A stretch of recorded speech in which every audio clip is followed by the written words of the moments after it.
लोकतंत्र पर ख्याल आया है। ऐसा इसलिए कहना पड़ रहा है क्योंकि राहुल गांधी कह रहे हैं कि हिंदुस्तान में अब लोकतंत्र सिर्फ ख्यालों में है।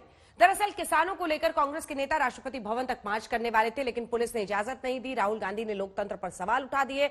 जवाब में बीजेपी ने 1974 के इमरजेंसी की याद दिला दी। आज टक्कर में सामना होगा डॉक्टर संबित पात्रा का भारतीय जनता पार्टी की तरफ से और रोहन गुप्ता होंगे कांग्रेस पार्टी की तरफ से। लेकिन टक्कर की शुरुआत हो उससे पहले ये रिपोर्ट।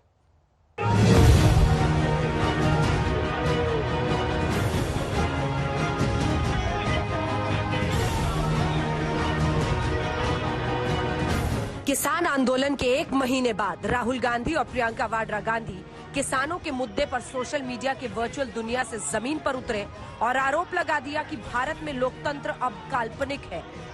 दावा था कि 2 करोड़ किसानों के विरोध वाले दस्तखत राहुल और प्रियंका गांधी राष्ट्रपति रामनाथ कोविंद को सौंपेंगे। तमाम कांग्रेसी नेताओं के साथ वो कूच तो कर गए, लेकिन दिल्ली पुलिस ने रोक दिया। सिर्फ 3 नेताओं राहुल गांधी, अधीर रंजन चौधरी और गुलाम नबी आजाद को राष्ट्रपति से मुलाकात की इजाजत दी गई। बाहर आकर राहुल बोले, देश में कोई लोकतंत्र नहीं है, देश में यह हकीकत में नहीं केवल कल्पना में ही है। ये कौन सी देश की बात कर रहे हो? डेमोक्रेसी या मतलब कौन से देश की बात कर रहे हो? इंडिया की बात कर रहे हो? इंडिया में कोई डेमोक्रेसी नहीं है। डेमोक्रेसी इंडिया में ये मतलब आपके इमेजिनेशन में हो सकती है, मगर रियलिटी में है नहीं। बीजेपी की तरफ से मोर्चा संभाला केंद्रीय मंत्री गिरिराज सिंह ने। कहा राहुल को इतिहास पढ़ना चाहिए। शायद वो इतिहास नहीं पढ़े हैं। भारत के इतिहास में काले अक्षर में 1974 का इमरजेंसी है, राहुल गांधी को पढ़ ले।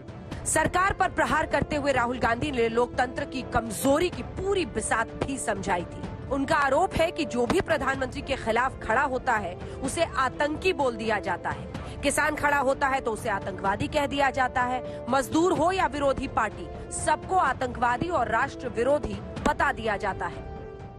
जो भी नरेंद्र मोदी जी के खिलाफ खड़े होते हैं वो उनके बारे में कुछ ना कुछ गलत बोलते रहते हैं। किसान खड़े हो जाएंगे तो किसान को आतंकवादी बोलेंगे, मजदूर खड़े हो जाएंगे तो मजदूर को आतंकवादी बोलेंगे। एक दिन अगर मोहन भगवत खड़े हो गए तो कहेंगे ये भी आतंकवादी है।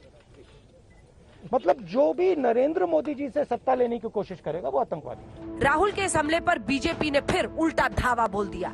कहा राहुल गांधी झूठ फैला रहे हैं। लगे हाथ राहुल को न्योता भी दे दिया कि जनवरी में संसद का सत्र होगा, राहुल छुट्टी पर जाने से बाज आए और संसद में बिल पर बोले।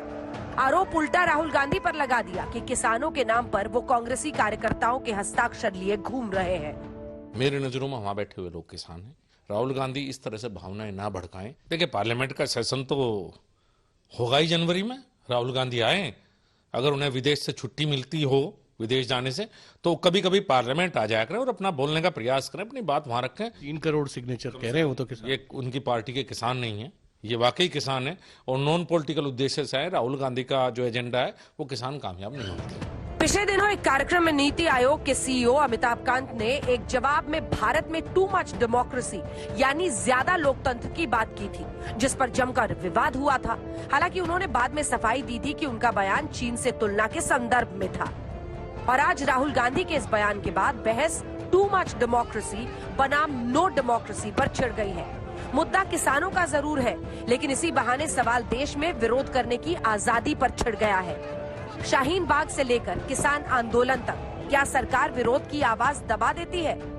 क्या हाँ में हाँ मंजूर लेकिन ना करने वाले देशद्रोही करार दे दिए जाते हैं?